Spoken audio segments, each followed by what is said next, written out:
keluarnya roh dari jasad. Tapi jasadnya enggak meninggal, jasad Nabi tidak mati.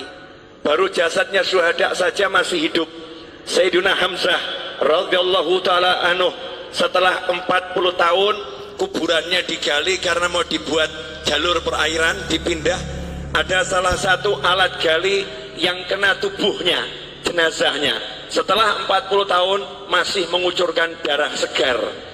Setelah 40 tahun masih mengucurkan darah segar. Itu paman Nabi dan sahabat Nabi, sama Allah dimuliakan seperti itu.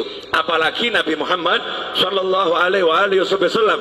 Di dalam Al-Quran jelas disebutkan orang-orang yang meninggal di jalan Allah. Jangan kamu kira mereka meninggal. Justru Allah juga ngomong gak boleh mengira beliau-beliau meninggal. Bahkan yang ngasih nama hidup itu bukan saya. Yang ngasih nama hidup itu bukan ulama. Yang ngasih nama hidup itu bukan Nabi Muhammad SAW, tapi Allah sendiri yang mengatakan bal ahya, mereka itu sungguh hidup di sisi Allah subhanahu wa ta'ala yurzakun. Dan bukan cuma hidup, ada yang hidup gak dapat rezeki, tapi ini hidup yurzakun, terus diberi rezeki oleh Allah subhanahu wa ta'ala. Itu baru kerasnya orang-orang yang syuhada. Lantas bagaimana dengan kelasnya imamnya para syuhada, imamnya para nabi, imamnya para rasul, yaitu baginda Muhammad sallallahu alaihi wasallam. Jadi rasakan dulu, jenengan semua, anda semua, kita semua punya nabi yang hidup di alam sana, yang bekerja di alam sana, yang bergerak di alam sana, gak pernah berhenti, terus memantau umatnya. Termasuk sore hari ini menerima sholawat dan salam jenengan semua. Diterima itu sholawat dan salam, karena ini kiriman ya, diterima oleh Nabi Muhammad SAW. Bahkan jelas alamatnya dari mana. Nah itulah bejonya saya, Majlis Ar-Raudhah. Padahal ini maulid Jamuri, betul ya?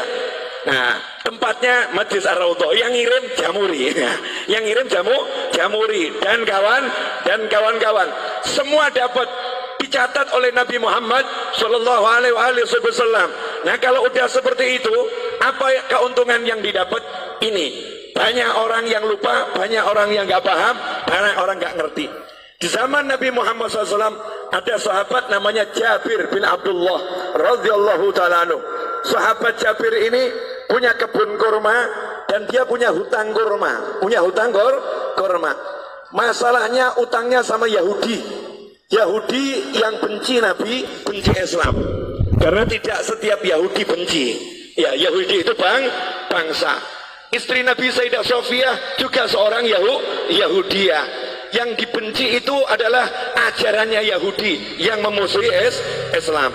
Lah ini udah ajarannya Yahudi, orangnya Yahudi pula. Bencinya sama Nabi luar biasa. Ketika melihat ada satu sahabat punya hutang, belum bisa bayar, maka Yahudinya senang. Ini saatnya untuk menghina sahabatnya Nabi. Ini saatnya untuk merendahkan sahabatnya Nabi Muhammad sallallahu alaihi wasallam. Maka datanglah Yahudi ke kebunnya Jabir bin Abdullah radhiyallahu anhu untuk nagih utang. Ibu-ibu pernah diparani, ditagih? Tahu rasanya? Diparani gak punya duit, enak rasanya ya. Diparani sama orang yang badannya mungkin gede-gede, mungkin badannya tidak enak dilihat, wajahnya serem, itu tidak seberapa. Tapi kalau yang nyamperin ibu-ibu mulutnya cerewet, itu luar biasa. Ada membayar kapan utangmu? Utang kau dibayar. Wah itu lebih dari pria-pria yang badannya besar itu. Yang cerewetnya luar biasa. Kalimatnya menusuk dan merobek-robek jiwa dan menyebabkan ibu sakit hati ketemu orang yang seperti itu. Hari itu Yahudi datang ke tempatnya Jabir. Nabi Muhammad SAW dimintai tolong sama Jabir, ya Rasulullah, tolong utang saya ini biar bisa ditunda, dibayar tahun depan. Yahudinya diajak bicara. Nabi ngajak sahabat. Ini kerennya di sini, hebatnya di sini. Ada satu teman Nabi, sahabat Nabi punya utang. Uangnya buat bayar gak cukup, kebunnya buat bayar gak cukup. Nabi Muhammad SAW tidak duduk di rumahnya, tapi Rasulullah SAW ngajak sahabat-sahabatnya, yuk kita ke rumahnya Jabir, ayo kita ke kebunnya Jabir. Kasihan itu, Jabir digeruduk Yahudi, Jabir disamperin Yahudi. Ini Yahudinya lagi nagih Jabir, mau menghinakan Jabir. Berangkat Nabi Muhammad SAW bersama sahabat. Kemudian Rasul sendiri yang ngajak ngomong bicara si Yahudi. Artinya Nabi SAW tokoh masyarakat, Rasul punya jabatan, punya kedudukan, mau membela orang yang ditagih hutang, mau membela orang yang terlilit hutang. Saat itu Nabi belum punya duit, karena Nabi kalau punya duit tekno hidung langsung dibagi-bagi langsung habis. Apa sabda Nabi buat orang yang terlilit hutang? Kadang ini mubalih nggak paham, kemudian menyebutkan hadis yang seakan-akan orang meninggal punya hutang itu sengsara. Salah. Dulu Nabi Muhammad SAW bersabda, siapa yang meninggal punya hutang, saya tidak akan sholatkan jenazahnya. Maksudnya bukan karena benci. Nabi tidak mau nyolatkan jenazahnya dulu. Minta sahabat yang punya duit, beres no ini, bayari hutangnya. Sehingga masuk kubur udah selesai, gak ada hutang piutang. Kalau kita, alhamdulillah sudah niru. Kalau ada hutang piutang, jadi tanggungan saya, tanggungan kami atau keluarga. Jadi Nabi nggak mau SAW ada umatnya yang meninggal dalam keadaan masih punya hutang. Makanya Nabi ngomong sama sahabat, tidak, saya mau mulai sholat dulu sebelum hutangnya dilunaskan. Tapi begitu Nabi punya hutang, apa sabda Nabi Muhammad SAW? Siapa yang meninggal punya hutang? Nabi punya uang ya. Siapa yang meninggal punya hutang? Saya yang bayar hutangnya, saya yang lunaskan uangnya. Kalau dia nggak punya hutang, biar uangnya milik ahli warisnya. Kalau punya hutang, aku yang bereskan. Mana konglomerat sekarang yang berani ngomong begitu? Mana saudara yang berani ngomong begitu? Mana umat Islam yang berani ngomong begitu untuk orang yang tinggal di satu kampungnya? Yang di kampung ini yang punya hutang, kalau meninggal aku yang melunaskan. Mana yang seperti itu? Nabi Muhammad SAW bangkit membela sahabatnya, diajak ke rumah Jabir. Sampai di situ Nabi ngomong langsung sama yang namanya Yahudi. Yahudi, gini aja, kalau boleh pembayarannya ditunda, diundur, kasih perpanjangan waktu. Yahudinya ngomong, ya Abul Qasim, wahai Abul Qasim, julukan Nabi Muhammad SAW. Wahai Abul Qasim, tidak bisa, hari ini juga harus dibayar. Bro, kalau jenengan ditagih utang 5 miliar, hari ini harus dibayar. Ngeluh atau enggak ngeluh? Ngeluh ya. Punya uang cuma 100.000, tagihannya 5 miliar. Pusing atau enggak pusing? Pusing. Lah ini Nabi Muhammad SAW datang, kasusnya begitu. Kebun kurma ini buahnya cuma sedikit, hutangnya bertonton, jadi nggak mungkin bisa dibayar. Maka Nabi mengatakan kepada Yahudi, tunggu sebentar. Kemudian Jabir bawa kurma sedikit, disuguhkan Nabi Muhammad SAW. Itu adabnya sahabat. Kedatangan Nabi, sepunyanya apa ya disuguhkan. Ini Rasulullah, kurma muda disuguhkan. Setelah itu Nabi Muhammad SAW ngelilingi kebun kurmanya Jabir. Kebun kurmanya dikelilingi, dilihat muter, ya memang gak cukup.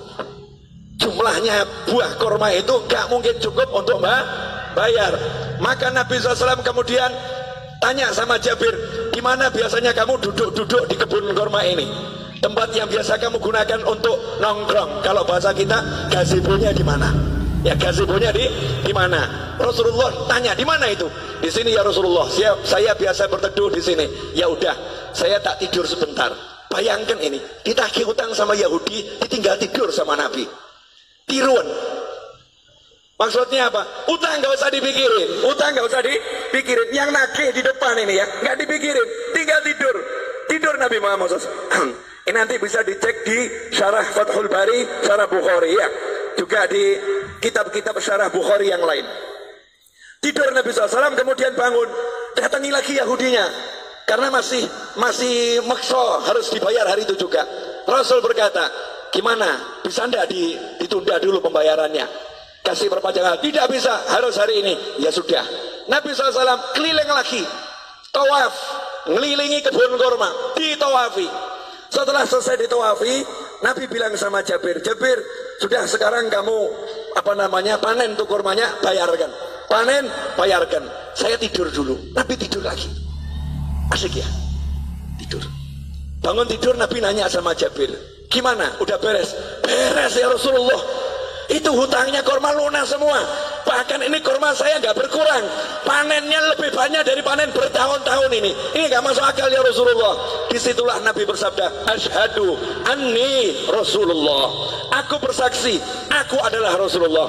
Kalau bahasa kita, saya Nabi, saya Rasul. Rasulullah bangga dengan kerasulannya.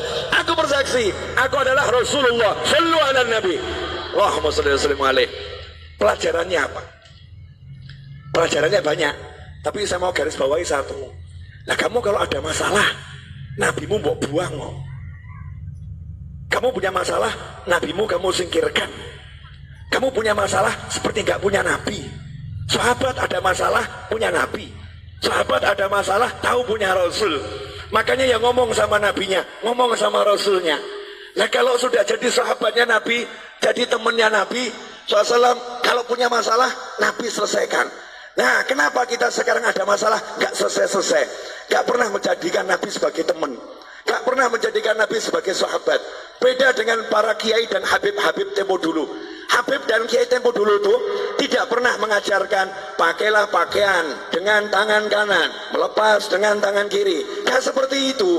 Tapi para habib dan para kiai ngajari pakailah pakaian, bayangkan gimana Nabi pakai pakaian. Nabi kalau pakai pakaian tuh kamu bayangkan dulu. Nabi kalau pakai pakaian tangan kanan dulu, kalau melepas tangan kirinya. Rasulullah SAW kalau pakai sandal kaki kanan, kalau melepas kaki kiri. Bukan masalah kanan kirinya, tapi suruh bayangkan nabinya, suruh bayangkan Rasulnya Muhammad Sallallahu Alaihi Wasallam. Nah, kalau kita udah seperti itu, jalan kita bayangkan gimana Rasulullah pakai sandal, kemudian jalan kita bayangkan bagaimana Rasulullah berjalan, duduk kita bayangkan bagaimana Rasulullah dulu SAW. Maka kalau kita punya hajat, ada masalah, tinggal ngomong, Kanjeng Nabi pengen beli rumah nggak punya duit, ngomong oh. Kamu kira ini semua jadi begini karena saya punya duit? Enggak. Tapi gara-gara saya rajin ngomong, ya Rasulullah, cucumu yang agak nyebelin di Solo ini, banyak dosanya, banyak salahnya, punya utang banyak, punya hajat banyak. Please, mintakan sama Allah, lunaskan. Mintakan sama Allah, selesaikan. Mintakan sama Allah. Lah kalau Jabir sahabat, Jabir itu sahabat, Nabi datang ngurusi, masa saya cucunya nggak diurusi? Nggak mungkin. Masa saya cucunya nggak diurusin? Nggak mungkin. Lantas bagaimana dengan Anda? Beb, saya bukan cucu Nabi. Tenang, Anda semua bisa jadi saudara Nabi Muhammad SAW. Rasul dalam hadis mengatakan, sungguh saya kangen sama saudara saya. Maka sahabat ngomong, ya Rasulullah, kan kami ada di sini, kami saudaramu, kok dicari, kenapa? Saya nggak cari kalian, kalian sahabat saya, bukan saudara saya. Lantas siapa saudaramu ya Rasulullah SAW? Orang-orang yang lahir nanti belum pernah lihat saya, tapi percaya sama saya, iman sama saya, bahkan rela kehilangan harta dan keluarganya demi sekali melihat saya. Itulah saudara-saudara saya. Saya kangen pengen melihat beliau-beliau itu. Bayangkan, Nabi belum pernah ketemu kita, wujud kita belum ada, sudah dikangeni, dikangeni. Lah kalau kita sekarang bisa kangen sama Nabi dengan baca sholawat berjanji, maulid tiba, kemudian burda, simtudurar dan semisalnya, kita sholawatan sama kangen, berarti kita jadi kelompok saudara Nabi Muhammad SAW.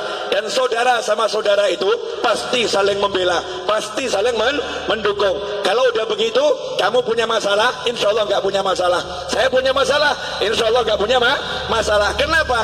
Yang turun tangan langsung Nabi Muhammad Sallallahu Alaihi Wasallam, yang menyelesaikan langsung Rasulullah SAW. Nah, biar Rasul mau turun tangan, biar Rasul mau menyelesaikan, saya kasih tip satu, nggak usah banyak-banyak.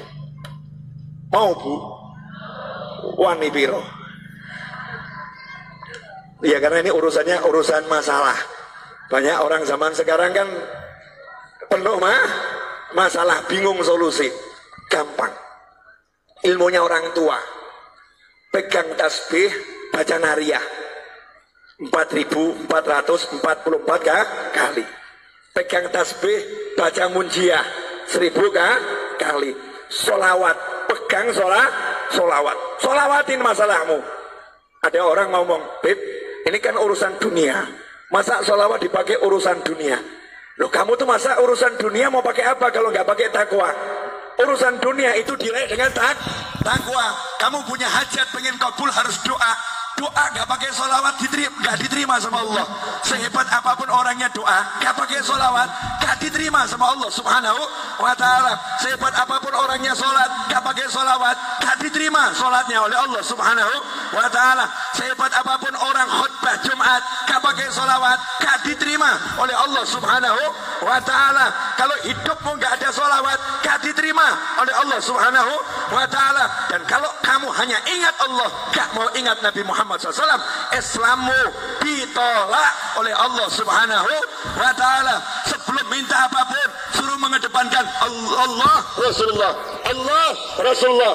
Dalam sholawat sudah ada semuanya. Allahumma sholli, Allahumma sholli. Sholawat itu nyebut Allah, nyebut Nabi Muhammad SAW. Nah setelah kita banyak sholawat, awali doa dengan sholawat, betul? Setelah kita banyak sholawat baru ngomong, ya Allah ini loh hajat saya, ini loh masalah saya, selesai. Makanya orang dulu ngajari begitu. Cuman ibu-ibu pokil. Tahu pokil bu? Curang. Ya, merekayasa sholawat, kemudian mencurangi sholawat. Nariah 4.444 kali dibaca berjamaah, satu orang ambil 5 jagung, 10 jagung. Saya nggak bicara fadilah. Kalau fadilah luar biasa, fadilahnya luar biasa. Kemudian protes sama kiainya, sama habibnya, sama gurunya. Saya udah baca nariyah berjamaah, tapi hajat kok nggak kobul-kobul. Habibnya jawab kobul, cuman kobulnya juga berjamaah. Jadi dicicil saudara-saudara. Kobulnya dicicil, diangsur. Kalau pengen kobulnya cespleng, ya kamu sisakan waktu khusus. Minta izin sama suamimu. Suami, kamu butuh mobil, butuh rumah, butuh hutang lunas. Iya. Ya kamu urus anak-anak, aku izin ngurung diri di kamar 5 jam. Jangan diganggu. Ngapain? Mau nariyah. Pegang tasbih, baca nariyah 4.444 kali. Setelah itu keluar ngomong sama suami, jangan kamu pikir lunas hutangmu. Niru Nabi tidur. Nabi tidur, dah silahkan pergi kerja, gak usah dipikir. Main-main sama anak, gak usah dipikir. Lunas. Suaminya nanya, lunas piye? Duit kono, tenang, Nabi yang bereskan. Lah cara piye? Ojo takok aku. Caranya gimana? Jangan tanya saya. Janji Allah wa yarzuqhu min haitsu la yahtasib. Allah akan kasih rezeki dari arah yang enggak pernah diduga. Itu kalau kita pegangan sholawat. Dan tidak mungkin sia-sia orang yang berpegang sholawat. Lah sayangnya kita sukanya susah.